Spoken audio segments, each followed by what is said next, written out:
L'air estival était chaud lorsque je suis arrivé chez mon oncle. Sa maison, nichée au bout d'une rue calme, semblait accueillante, un lieu où les souvenirs paraissaient flotter dans l'atmosphère. Mon oncle m'a accueilli avec un large sourire, sa voix empreinte d'une chaleur riche. « Tu as tellement grandi », a-t-il dit en ébouriffant mes cheveux comme si j'étais encore un enfant. J'ai ri, ressentant un étrange réconfort en sa présence. Les premiers jours se sont écoulés tranquillement. Je passais mes matinées à lire près de la fenêtre pendant qu'il travaillait dans son petit bureau. Les soirées, elles, étaient différentes, détendues mais remplies d'histoire. Il s'asseyait face à moi sur le porche, partageant des récits de ses voyages à l'étranger. Sa voix était calme, mais chaque mot semblait chargé de sens. Je me surprenais à être captivé par sa manière de parler, si réfléchie, si douce. Un soir, alors que le ciel prenait une teinte rose crépusculaire, je me suis retrouvé à rire plus fort que je ne l'avais fait depuis des mois. Il avait raconté une histoire absurde sur comment il s'était perdu en Italie, et je n'arrivais pas à m'arrêter de sourire. Ses yeux se sont adoucis en me regardant. « Je suis content que tu sois là », a-t-il murmuré. Pendant un instant, quelque chose a bougé en moi, une chaleur, mais aussi une confusion. J'ai repoussé cette pensée. Avec le temps, j'ai commencé à remarquer des détails, de petites choses qui faisaient battre mon cœur plus vite. La manière dont il préparait mon café exactement comme je l'aimais, la façon dont il posait une couverture sur mes épaules si je m'endormais sur le canapé, ou encore le regard qu'il laissait traîner une seconde de plus lorsque nos yeux se croisaient.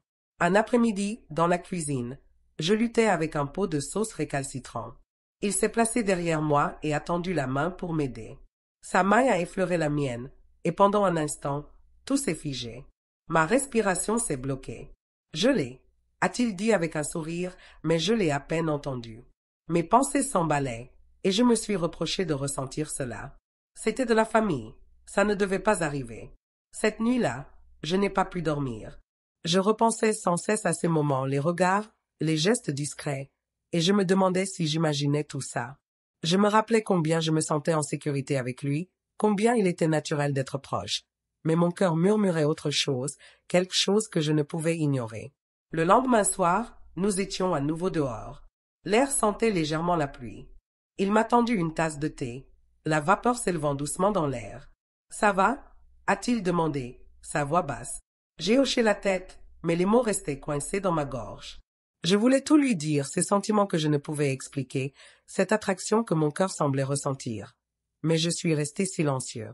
À la place, j'ai souri et pris une gorgée de thé, prétendant que rien n'avait changé. Pourtant, au fond de moi, je savais que tout était différent. Le soleil du matin filtrait par la fenêtre tandis que je remuais distraitement mon café, assise à la table de la salle à manger. Mon esprit revenait sans cesse à la façon dont sa main avait frôlé la mienne la veille. Ça semblait idiot de s'attarder là-dessus, mais peu importe à quel point j'essayais, ce souvenir s'accrochait à moi. Il est entré dans la pièce, vêtu d'une chemise ajustée et d'un jean, les manches retroussées. J'ai remarqué la manière dont ses avant-bras se tendaient quand il bougeait. J'ai chassé cette pensée et me suis concentré sur mon café. « Tu es silencieuse aujourd'hui », a-t-il dit en tirant la chaise à côté de moi. Je réfléchis, c'est tout, ai-je marmonné en forçant un sourire. Mais je ne pouvais m'empêcher de le remarquer, la douceur de sa voix quand il me parlait, la façon dont ses yeux semblaient retenir les miens plus longtemps qu'ils n'auraient dû. Je me demandais si j'imaginais tout ça, si je confondais le réconfort avec autre chose. Plus tard cet après-midi-là, j'ai décidé de l'aider en cuisine. Il coupait des légumes quand je suis entrée. « Besoin d'un coup de main ?»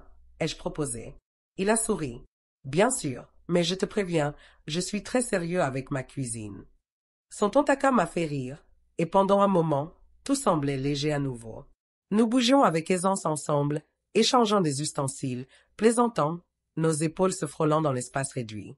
À un moment, j'ai tendu la main vers une planche à découper au même instant que lui. Nos doigts se sont touchés, et pendant un instant, aucun de nous n'a bougé. « Désolé », ai-je dit rapidement en reculant. Il a souri, mais il y avait quelque chose de différent dans son regard, quelque chose de pensif. Ce soir-là, nous étions dans le salon, regardant un film. La tempête dehors faisait trembler les fenêtres, et je m'étais enveloppé dans une couverture. Sans un mot, il s'est rapproché et a passé son bras autour de mes épaules. Sa chaleur m'a envahi, et mon cœur battait à tout rompre. J'aurais dû m'écarter, mais au lieu de ça, j'ai penché la tête contre son torse. Je me suis dit que c'était innocent, juste du réconfort par une nuit d'orage. Mais la façon dont ses doigts traçaient de doux cercles sur mon bras me disait le contraire. Mon esprit était envahi de questions sans réponse. Était-ce juste de la gentillesse ou ressentait-il la même chose? Le lendemain, j'ai essayé de mettre de la distance entre nous. J'ai passé la matinée à l'étage, à défiler sur mon téléphone ou à faire semblant de lire. Mais quand il m'a appelé pour le déjeuner, je n'ai pas pu l'ignorer. Nous sommes restés silencieux un moment, puis il a parlé. « Tu m'évites » a-t-il dit doucement. Je me suis figé, ne sachant quoi répondre. Ai-je commencé, mais les mots ne venaient pas. « Tu n'as pas à t'expliquer » a-t-il dit calmement, ses yeux cherchant les miens. Je comprends. Mais il ne comprenait pas vraiment, parce que ce que je ressentais m'effrayait plus que je ne pouvais l'admettre, et je ne savais pas quoi faire. La tension flottait entre nous, silencieuse mais impossible à ignorer. Chaque regard semblait plus lourd, chaque moment seul avec lui s'étirait plus qu'il n'aurait dû. Je me disais que je me faisais des idées, mais la manière dont il me regardait parfois, comme s'il se retenait, rendait cela impossible à croire. Un soir, une tempête est arrivée, et l'électricité a sauté. Il a allumé quelques bougies, et la maison s'est enveloppée d'un silence inhabituel. Assise sur le canapé, je serrais un coussin contre ma poitrine. Il est entré avec un sourire chaleureux. « On dirait qu'il n'y a que nous ce soir », a-t-il dit en posant une bougie sur la table. Il s'est assis en face de moi, la lumière vacillante projetant des ombres sur son visage. Pendant un moment, nous avons parlé de vieux souvenirs, des fois où il m'emmenait manger une glace quand j'étais petite, de la vitesse à laquelle le temps semblait passer. Sa voix était plus douce que d'habitude, presque nostalgique. Puis son ton a changé. « Tu as grandi », a-t-il dit calmement, ses yeux fixés sur moi. Quelque chose dans sa manière de le dire a serré ma poitrine. « Je suppose », ai-je répondu, ma voix à peine audible. Il s'est penché en avant, les coudes sur les genoux, et pendant un instant, la pièce semblait s'être rétrécie, comme s'il n'y avait plus que lui et moi dans cet espace faiblement éclairé. « Tu occupe mes pensées », a-t-il dit, sa voix basse. Et je sais que je ne devrais pas ressentir ça, mais... Il s'est arrêté, comme s'il avait peur de finir sa phrase. Mon cœur s'est emballé. Chaque partie de moi savait que je devais dire quelque chose, mettre fin à ça avant que ça ne devienne quelque chose que nous ne pourrions défaire. Mais je ne l'ai pas fait. À la place, j'ai soutenu son regard, et en cet instant, j'ai su qu'il n'était pas seul dans ce qu'il ressentait. Moi aussi, ai-je admis, parvenant à peine à prononcer les mots. Il a expiré lentement, comme s'il retenait son souffle depuis longtemps. Pendant un instant, il a semblé que quelque chose allait se passer, quelque chose d'irréversible. Mais il s'est reculé, passant une main dans ses cheveux. « Ce n'est pas bien », a-t-il murmuré. « Tu es de la famille, et je ne veux pas te faire de mal. » J'ai ravalé ma salive, luttant contre la boule dans ma gorge. « Je sais », ai-je chuchoté. Le silence s'est étiré entre nous, lourd et incertain. « Je pense que je devrais rentrer plus tôt », ai-je dit finalement. Il n'a pas protesté, il a juste hoché la tête, son expression crispée. Peut-être que c'est mieux.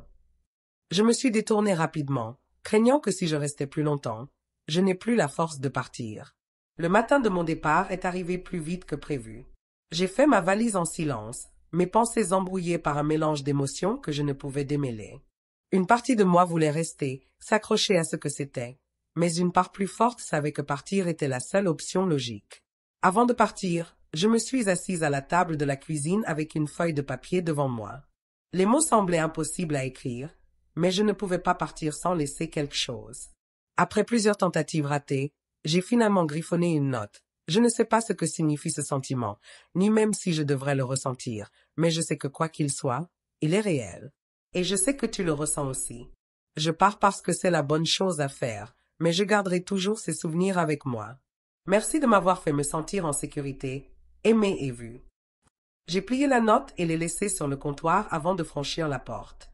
Mon cœur était lourd en m'éloignant, incertaine si je faisais ce qu'il fallait ou si je fuyais simplement quelque chose que je ne comprenais pas.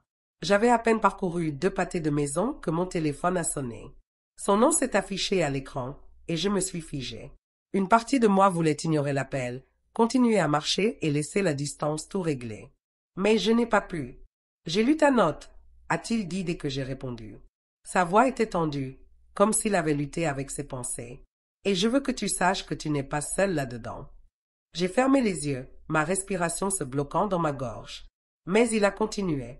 Je tiens trop à toi pour laisser ça devenir quelque chose qu'on regretterait. Je ne me pardonnerais jamais si je te faisais du mal. Ces mots m'ont piqué, mais je savais qu'il avait raison. Je comprends, ai-je murmuré. Il y a eu une longue pause avant qu'il ne reprenne. Tu es spécial pour moi, a-t-il dit doucement. Ça n'a pas à changer juste parce que tu pars. Des larmes ont perlé dans mes yeux, mais cette fois, ce n'était pas de la tristesse. C'était autre chose, quelque chose d'aigre-doux mais porteur d'espoir. Prends soin de toi, ai-je dit, forçant un petit sourire. Toi aussi, a-t-il répondu, sa voix plus douce encore. Et si tu as besoin de moi, je suis là. L'appel s'est terminé, et je suis resté là un long moment, le poids dans ma poitrine s'allégeant lentement. Ce n'était pas la fin que j'avais imaginée, pas de confession dramatique, pas de résolution parfaite. Mais peut-être que c'était mieux ainsi, deux personnes trouvant le courage de s'éloigner de quelque chose qu'elles ne pouvaient définir mais savaient ne pas pouvoir poursuivre. J'ai pris une profonde inspiration et j'ai continué à marcher, m'accrochant à la chaleur de ces mots, sachant que certaines connexions sont faites pour être chéries, même si elles ne peuvent jamais devenir davantage.